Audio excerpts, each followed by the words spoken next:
Halo semuanya, gue Mikal dan di video kali ini gue pengen ngomongin soal Samsung S24 series yang baru aja launching. Ada 3 device yang diluncurkan Samsung kali ini, sama seperti tahun-tahun sebelumnya, yaitu S24, S24 Plus, dan S24 Ultra. Namun ada yang beda kali ini dan perbedaan ini menurut gue tuh bagus banget. Bedanya adalah di S24 series ini Samsung memperkenalkan yang namanya Galaxy AI. Apa itu Galaxy AI? Itu adalah sistem artificial intelligence yang pertama kali hadir pada Samsung S24 series yang memungkinkan kita melakukan banyak hal baru seperti live translate, shortcut to search, chat assist, note assist, transcript assist, browsing assist, dan interpreter. Dan ini bagus menurut gue. Kenapa?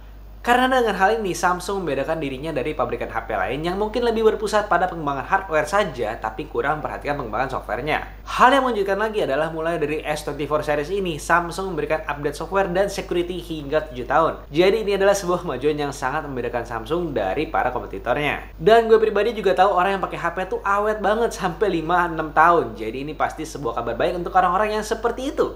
Atau mungkin kamu juga. Oke, lanjut ke device-nya. Dari 3 device yang ada untuk sekarang ini, gue paling intensif itu pakai si S24 ini. Karena setelah sekian tahun gue pakai HP Samsung yang gede-gede semua, gue bisa bilang HP ini tuh nyaman banget di tangan gue. Ini ya karena memang form factor-nya kecil, hanya di 6,2 inci aja. Dan ya di zaman seperti ini tuh jarang banget HP yang form factor-nya tuh kecil tapi tetap powerful banget seperti si S24 ini. Layarnya juga flat dan frame pinggirnya itu juga sekarang udah flat, jadi makin mengotak dan gue suka ini. Dari segi layarnya, sekarang dia udah pakai LTPO AMOLED 2 kali yang bisa ngasih dynamic refresh rate hingga 120 Hz. Kalau lagi munculin gambar statis, dia biasanya di 24 Hz, dan kalau lagi gunakan untuk nonton atau bermain game, refresh rate-nya itu akan dinamis mengikuti program apa yang sedang dijalankan. Kecerahan layarnya juga tinggi, mencapai hingga 2600 nits di tingkat kecerahan maksimalnya.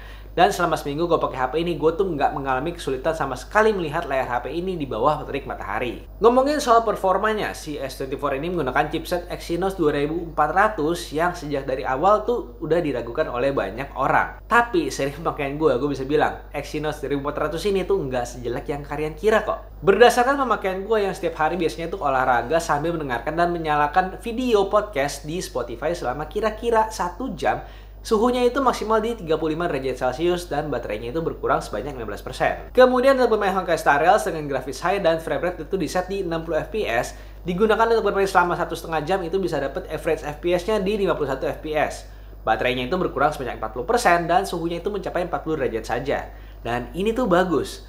Awalnya gue kira suhunya bakal mencapai di sekitar 45 derajatan, tapi ternyata kagak.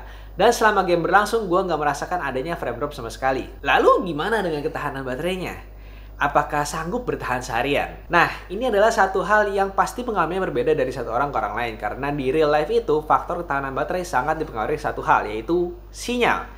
Semakin busuk sinyalnya, semakin susah cari sinyalnya, maka semakin cepat baterainya habis. Pengalaman gue sendiri kalau datang ke daerah dengan sinyal yang cukup busuk, itu bisa dapat SOT-nya di sekitar 3,5 jam. Tapi kalau misalnya kita lagi di daerah yang sinyalnya cukup bagus, atau bahkan mungkin bisa seharian pakai wifi aja, itu SOT-nya bisa dapat sekitar 7 jam. Untuk pengisian baterainya yang berkapasitas 4000 mAh dengan charger 25 watt dimulai dari 4% dalam 30 menit tuh dia bisa terisi hingga 60%. Dan terisi penuh dalam waktu 75 menit. Untuk urusan kameranya, pribadi itu gue bilang udah cukup baik, tapi di beberapa kondisi itu kadang warnanya kurang konsisten. Contoh warna yang kurang konsisten itu terutama di zoom 2 kalinya. Entah gimana warnanya berubah sendiri apabila dibandingkan dengan lensa yang 1 kali dan 3 kalinya. Mode portraitnya juga sudah cukup oke hasilnya. Kitanya itu nggak kelihatan kena crop banget kayak ditempel gitu. Dan harus diingat juga, kalau ini tuh pakai software bawaan out of the box yang belum dapat update. Jadi kalau udah dapat update, ya bisa berubah lagi hasilnya. Dan seperti biasa, HP-HP yang baru keluar itu biasanya optimasi programnya itu emang masih kurang. Ini terbukti dengan lamanya waktu yang dibutuhkan ketika importing file hasil rekaman kamera ke CapCut.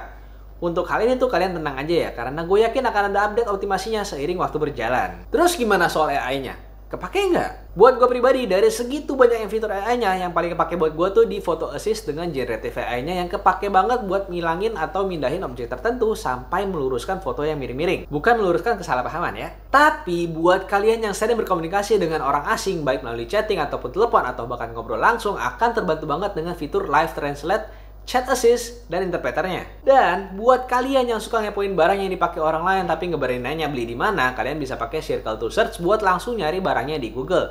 Kalian bisa tahu nama produknya apa, belinya di mana, hingga harganya berapa. Oke, gua rasa sekian dulu untuk video kali ini. Entah akan ada video pemakaian jangka panjangnya lagi atau kagak. Cuman kalau mau tanya-tanya tentang si S24 ini, silahkan langsung ketik aja di kolom komentar di bawah.